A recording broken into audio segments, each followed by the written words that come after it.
So, hello, Sebastian. Thank you for letting me interview you for the Hatch company. So, my first question is, could you briefly introduce the company? Sure. So we are called Hatch, and we are a marketing technology company. Yeah. So what that means is we provide marketing solutions like e-commerce through a where-to-buy product. So what we call where-to-buy product is a piece of script that brands, our clients, are putting on their websites that allow them to direct to online retailers from their product page. So users of their website can browse their products, and when they find a product they like, they, thanks to our solution, can find where to buy it online. Okay. So that's the core of our solution, and we have other services like campaign tracking, so we can track from the source of the traffic to actually if the user has bought the product as online. So to do that, we have a lot of feeds basically in the back end of that from all the retailers, from like 3,000 retailers in the world, that we consuming all this feed, processes data, and can output via an API the data. If you call a product, we can return all the different offers available at different retailers online. So that's the core of the product, and then now we have about 40 customers, major global brands like Intel, Nvidia, Asus, Philips, Acer, in like 20, 30, 40 countries. That's the core. The core vertical really is consumer electronics. That's how we started. So we've got a good coverage of retailer verticals. That's why we've got all the big guys in that vertical, like the one I've mentioned, but also Lenovo, MSI, Gigabyte, all the gaming graphic card type manufacturer. So yeah, but then we're now expanding to other verticals like Husqvarna. So Husqvarna, they do Gardena, Flymo in the UK, Pull & Pro in the US. So this is so as long as you have a product manufactured that it can be sold online, basically you can use a product. Okay. That's a good description to definitely, yeah. And then maybe that's a product, and then obviously we are also present in got multiple locations. So people in Taipei as well, because that's where a lot of consumer electronics are in Taiwan headquarters. So we've got support here. We've got also APAC director in Thailand. I'm based half here, half in Amsterdam, half in London. We've got people in France as well. And the headquarters is in Amsterdam. Okay. And yes, there's about 40 to 50 people with contractors. We've got development team in Ukraine.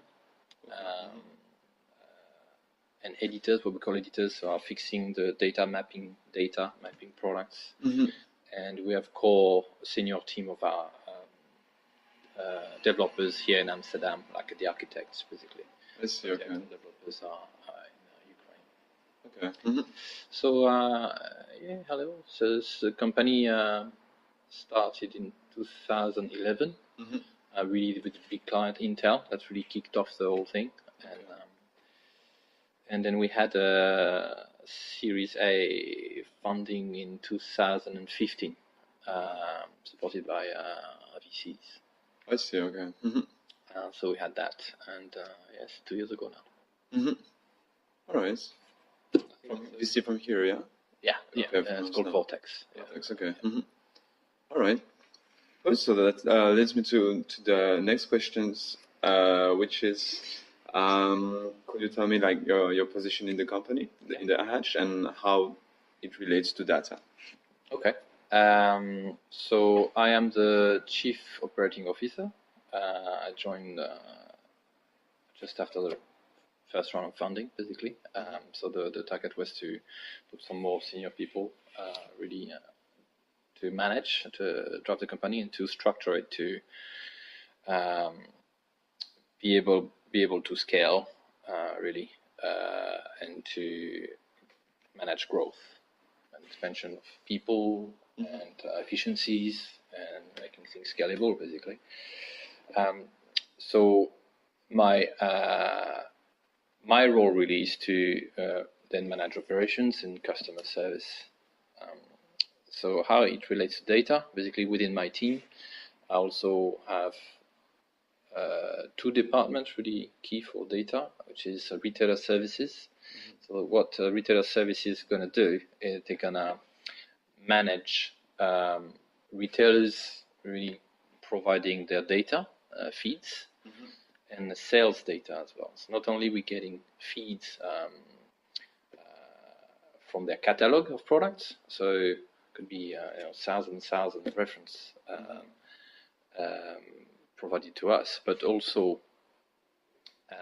sales data. So we have different technology. We can measure sales. So if a user who actually landed through our solution to the retailer website, we can measure if that user actually bought something related to that lead generated by our solution.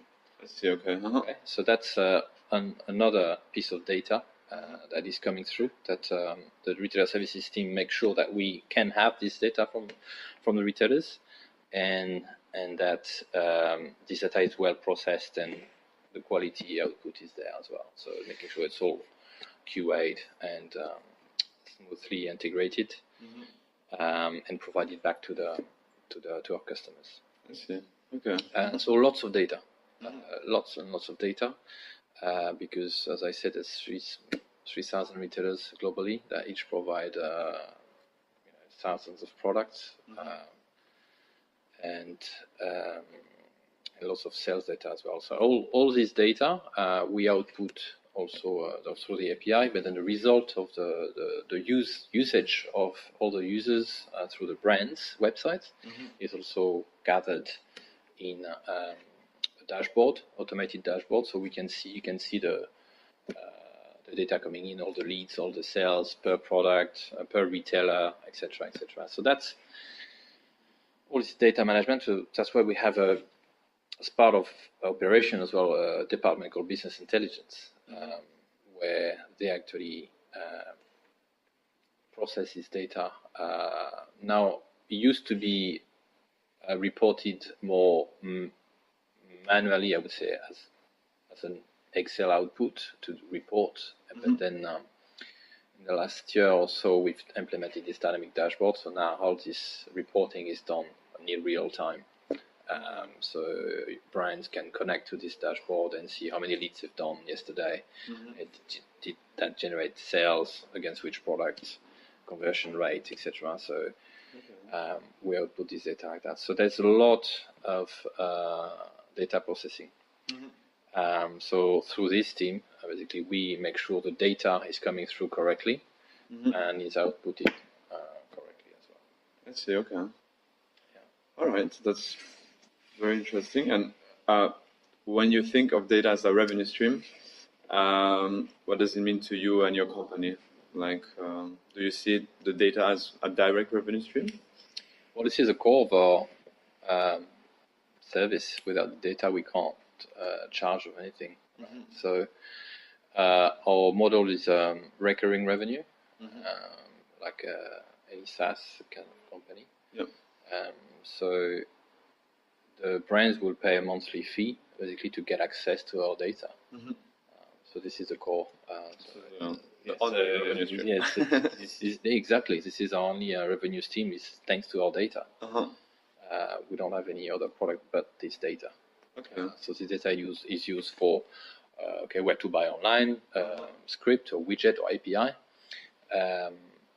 or for campaign services as well. So you can imagine that if you're creating banners online to promote, we've got Bose as a customer as well. Bose, if they want to sell their latest headphones, they might do banners everywhere. They might do search engine marketing, Facebook ads, Google Ads, anything, and that drives to their site, and then from their site users can buy online at Amazon, for example.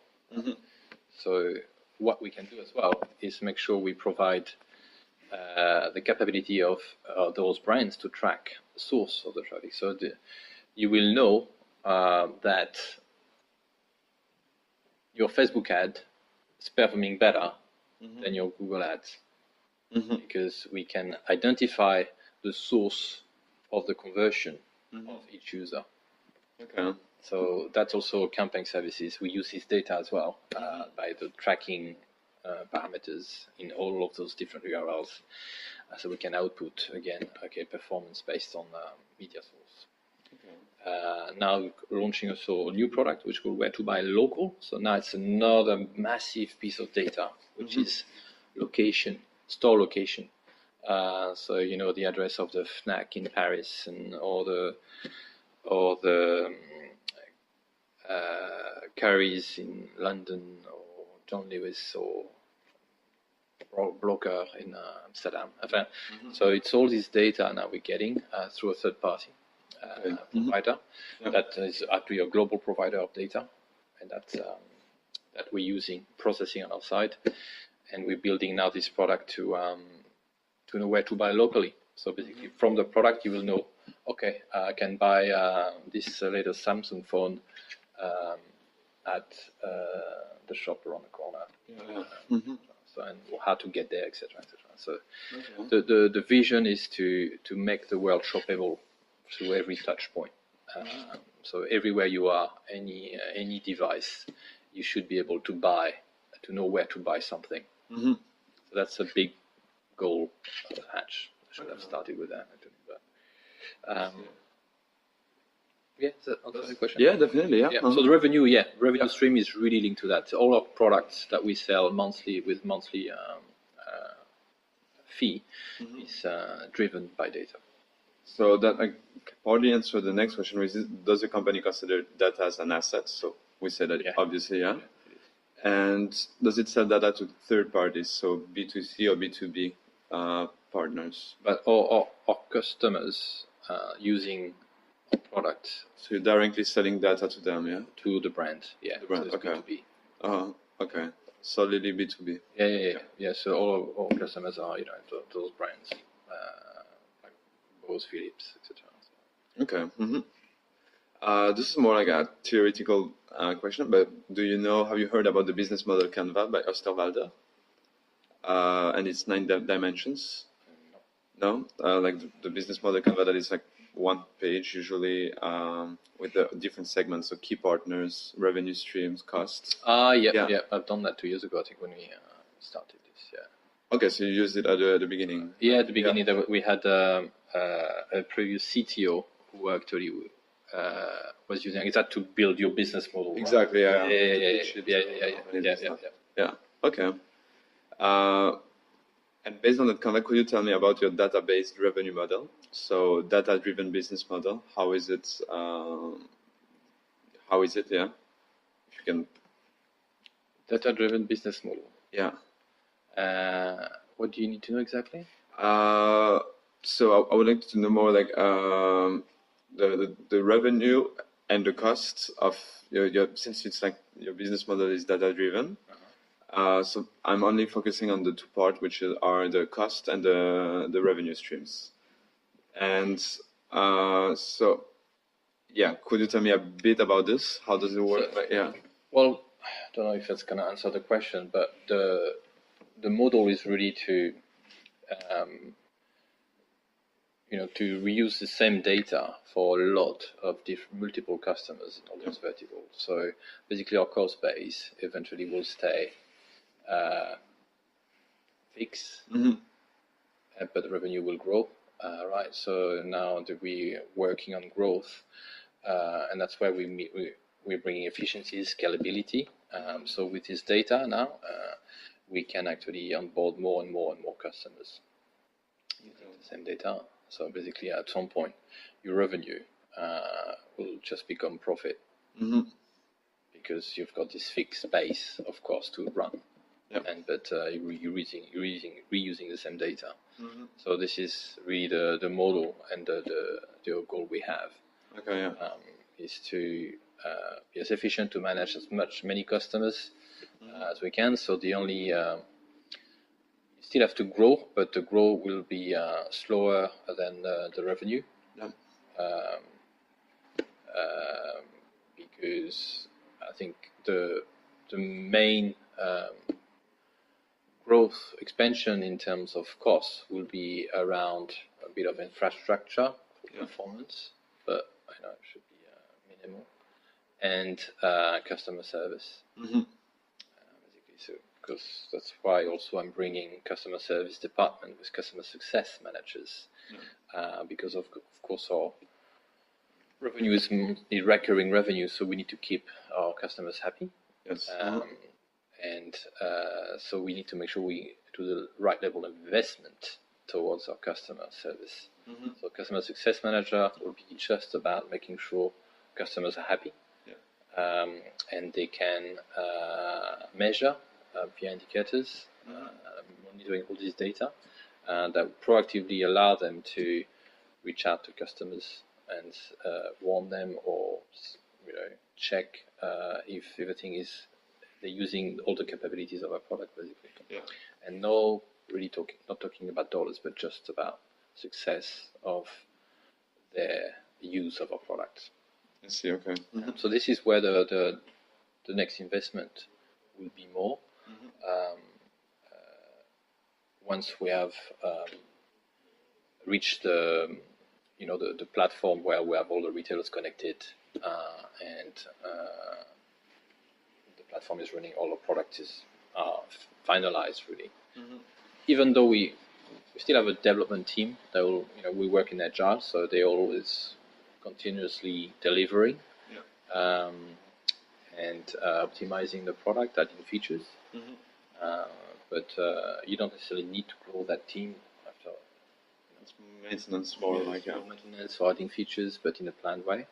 So the costs will stay fixed and revenues will grow. So mm-hmm. That answer the question? Yeah, definitely. Yeah, and actually leads also to the question like, how do you acquire data? So what are your data sources?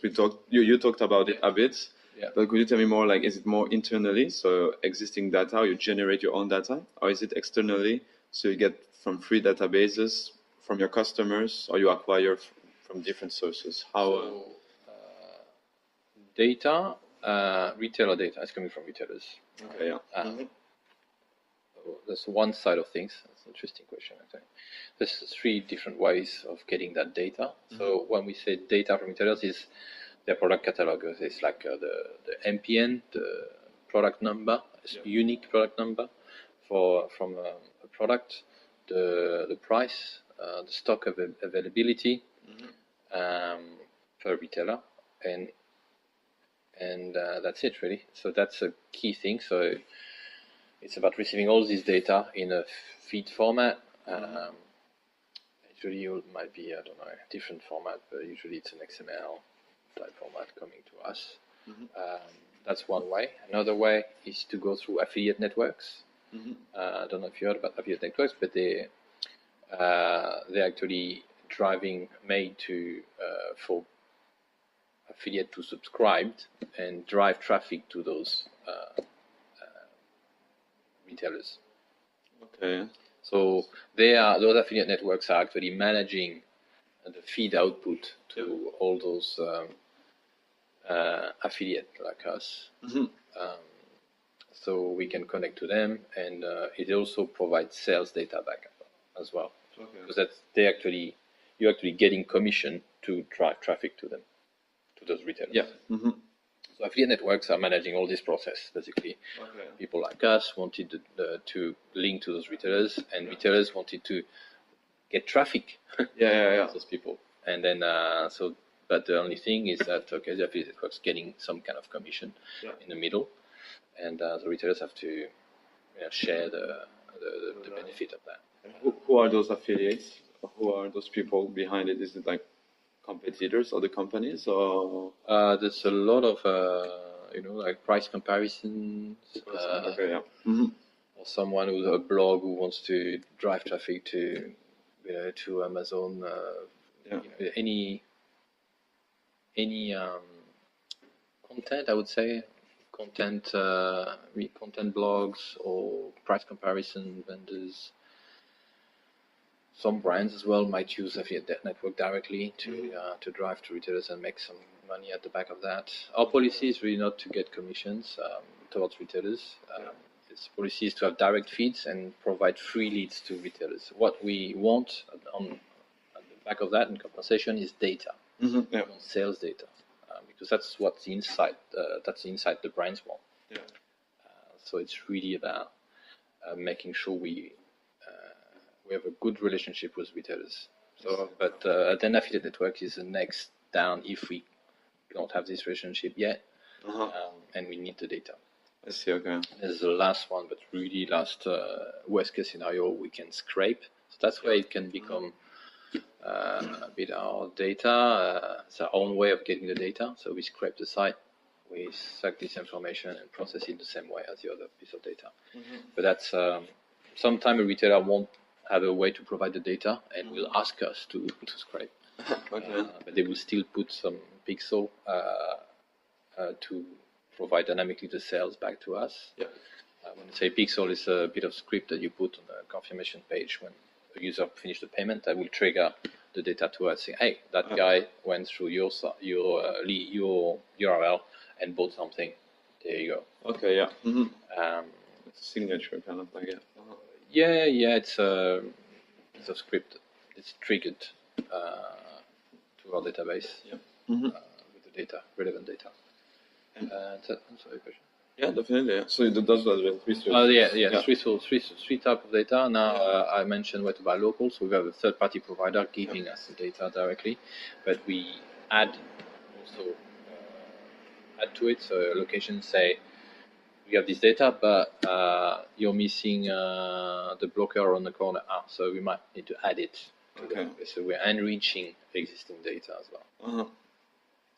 And those are provided by location providers, or the global location provider. Okay, yeah. The data. I can't really disclose that, but on top of that data, we will enrich it with our own interface, admin interface. Yep. So we, in the end, will have our own database. Okay. With that data, additional data coming from retailers as well. Yep. Themselves, they want to say, oh well, they have a way to provide us with their location data, so we can add it to it. So yeah, there's different sources of data I can think of. And what are like the direct costs related to acquiring this data?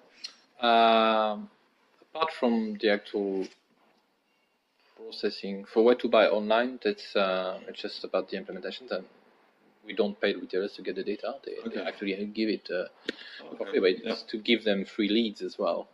So they're happy to do that, and without any commissions, like affiliate network. So usually they're happy to provide it, especially when we talk about those big brands wanted to drive traffic to their site. It's a good deal for them. So again, the only thing we ask in response is in compensation is to have the sales data. I see. Okay. So no specific. You don't have to pay a check for data to get the data. Okay, there's only factual,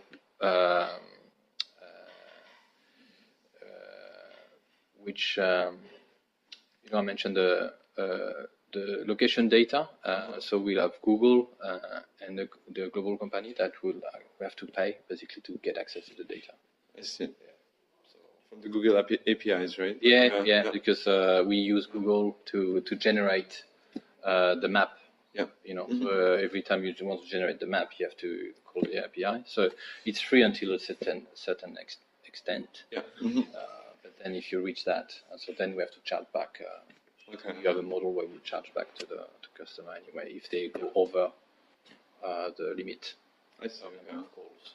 So or rate card includes a monthly fee, but with some fair use policy, so you can limit. There's a limitation in terms of calls. Okay, that's interesting. So that's Google AdWords or not No, no, really? no. AdWords is No. totally different. It's Google Map. Okay, yeah. AdWords is more SEM. Campaign, yeah. If you Okay. want to use keywords to be promoted on Yeah, Google. But exactly. this is Google API to know to display a map or to look for Paris, Yeah. and then return you the actual map. Yeah. Pin, all this, whatever you see on Google Map basically is Yeah. to use the same engine. Okay, I see. Yeah. So they've got an API you can use for that. Okay. And what kind of cost do you have in processing your data? So basically acquiring it, you got it for free, but like in terms of processing, what that would be, like human capital mostly, or Human and Amazon Web Services, Yeah. all the infrastructure, of course, of processing, Elasticsearch. I mean, I can't go into the details, technical infrastructure costs, but there are costs, yeah. Okay, yeah. That can scale as well with depending on the load. Yeah. That's really what they implemented here. So yeah, there will be costs associated with the processing of the data, but it's mainly that platform cost, yeah. Yeah. Okay. And so what is your pricing methods for data? Is it more there are different models that I checked, but mostly, like, as we know, licensing exclusivity, or is it other methods that you use to price your data? How do you charge, like, basically your customer? Yeah, as I said, it's a recurring model, so they would pay per a monthly fee per license, and the license would be if you have a brand in a country. So if I'm Bose US, I will pay one license. Bose UK will pay another license, etc., etc. So for both it will be per country. But for example, Husqvarna, they have a lot of different brands in a lot of different countries. So they will have to. So they have Gardena in France, but they also have McCulloch in France, and they have Husqvarna brand itself in France as well. So there's 3 brands in one country. That would be 3 licenses. I see. Okay. So that's a model. So they have to pay per license with a fair usage policy. Where they've got a red card that depends on the number of calls you can make, because what we realized is that some brands had countries with not that much traffic on their website, and other countries are massive. So you got Poland and UK, for example. So UK might pay a different fee from the Poland, and so that's why it's related to number of calls to our API. Okay. Yeah. We've got a model like that. So if you pay the minimum starter pack, you're gonna have 10,000 calls. And a call is like you have on the product page, you query your API to return a list of offers. That's one call. Like a GET request, like yeah. Okay. And if your response is okay from the API call, that's okay. But we count that, so we can report back every month. Okay, if you're within your number of calls, and also the starter pack will have less retailers. 3 retailers you can connect, but then if you go to we've got 3 different packs, and then an enterprise one, which is more custom. Okay. Yeah. So you start with the starter pack with that number of API calls, that number of retailers. In the middle is more calls, more retailers, and then more service as well with dedicated customer success, etc. So that's how we modeled it. So yeah, recurring model with some limitations based on packs. Yeah, and it's the same price, whatever the location, whatever the customer, or you try to adjust depending on the size of the customer. It's just based on the number of requests and number of retailers. Okay. Yeah. Customer retailers, and then so a big brand might have a small country and might just pay at the minimum pack for that country. Okay. Yeah. But again, if you go to bigger brands like in 40 countries and 10 different brands, then you go to enterprise solution where we can scale more. Yeah. And are you planning on changing your pricing model? And if yes, why? We just did. So we introduced this packs recently, Okay. a few months ago, to respond to those customers where, if we were negotiated a global deal, and then they said, well, but it's okay, you can pay that amount, but Ukraine is not really, it's not worth it for them. So we had to adjust that. I see. And piloting red cards, we've been doing that, for the last 2 years.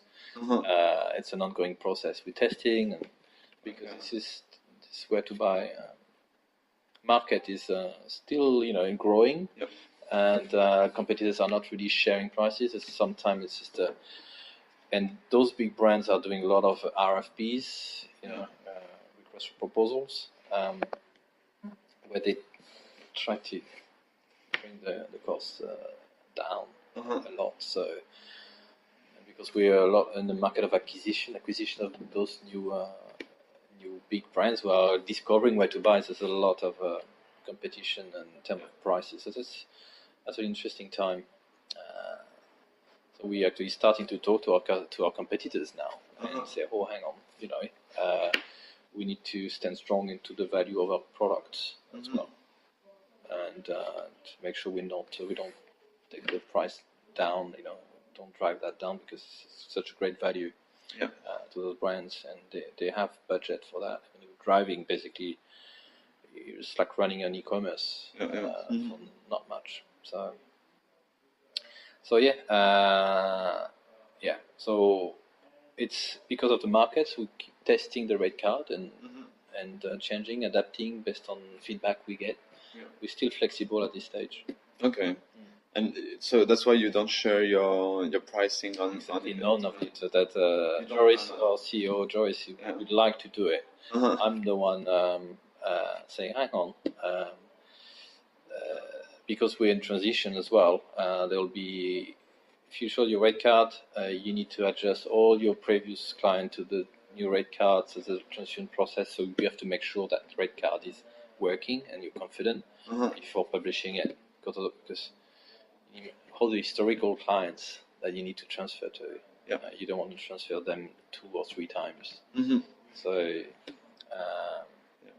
does that make sense? So, and then there's it's not, so, but I think that's a vision, that's a goal, to make it access online and to have actually from the starter pack to be able to also subscribe online and pay online,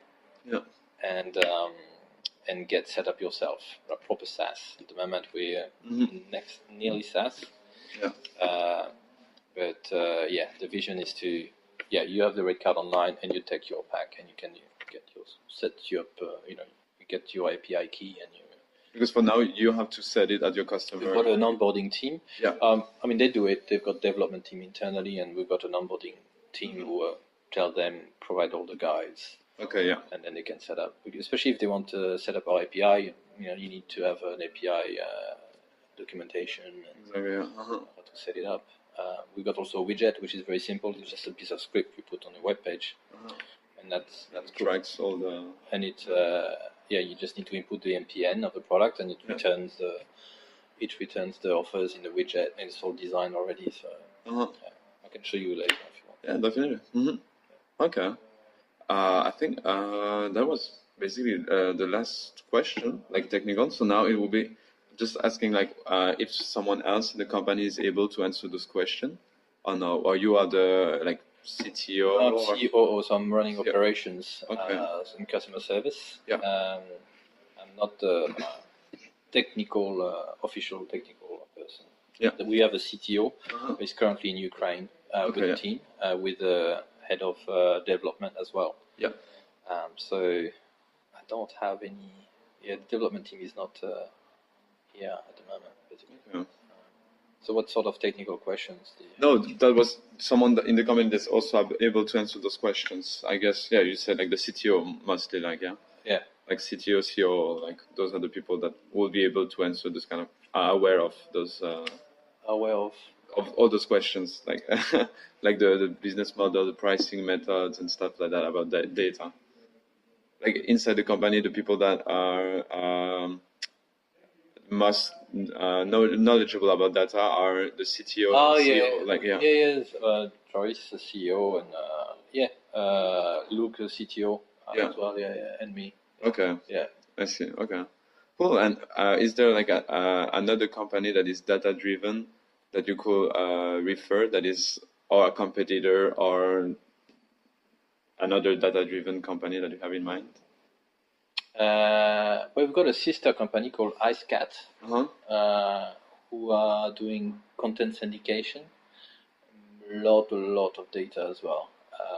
So it's basically for all those manufacturers, they've got products. So it's about gathering all the specification of all those products, like a laptop, mouse, everything, and having all that data very clean and consistent, so they can be used towards all those retailers in their page. So they want the specification of that Lenovo X1 Carbon. They just get to IceCat and get that data nicely and consistent. So it's good for Lenovo to make sure that IceCat has that data. So all the specs will be correct and all the retailers selling that product. I see. Okay, like to Content syndication. Yeah. Basically. So, and on top of that, you can add some more rich content as well.